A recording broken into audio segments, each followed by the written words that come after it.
saya nggak kepengen cari nama, saya sudah punya nama. Tapi itu kan memang panggilan ya, saya nggak ngerti juga sih. Makanya kalau kadang-kadang saya agak diam gitu karena saya gini, aduh saya ini belum berhijab, saya bicara agama malu gitu. Tapi saya bilang enggak juga, kalau ada yang menghina, saya pasti saya tidak Kenapa harus malu? menyerang ya. Kenapa harus malu? Enggak ada masalah soal Tidak. itu. Sesuatu yang baik itu ya tetap baik. Iya. Dulu pernah Kak, Iya, waktu kan? saya bilang di yang pertama itu, di akun saya pertama itu, saya kan diserang banyak sama orang yang bukan agama kita ya. Terus banyak juga orang Islam yang menghina saya gitu. Terus saya bilang, sampai saya bilang waktu itu. Iya, saya bilang gini, kalau tentang saya dan Tuhan dan dosa saya, biarlah itu tanggung jawab saya. Tapi kalau ada orang yang menghina agama saya, menghina agama saya dan memfitnah Nabi saya, memfitnah Allah saya maaf, jangan tersinggung saya gitu. Saya tidak menyerang agama mereka, tapi saya selalu mencoba menangkis fitnah mereka, itu aja sih. Dan sambil belajar lagi ya gitu loh.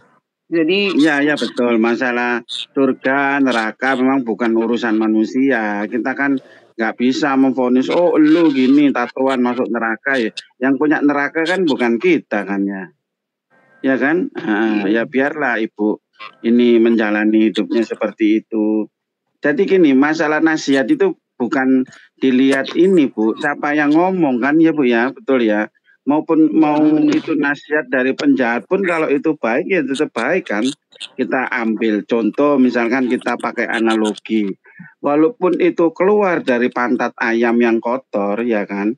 Kalau telur itu telur ya kita ambil kan, kita makan kan telur. Ya kan begitu Bu ya.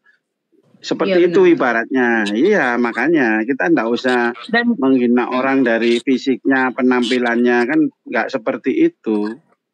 Gitu. Dan mungkin bagi para teman-teman yang lagi dengerin, yang bukan umat Islam misalnya, kadang-kadang saya berpikir begini, orang-orang yang berdakwah, yang berbicara tentang agama, meluruskan di TikTok ini ya, itu mereka bukan karena benci loh dengan agama kalian, mereka malah sayang karena mereka mengingatkan kita gitu, supaya kita jangan salah langkah, jangan kita mati konyol, jangan salah pilih.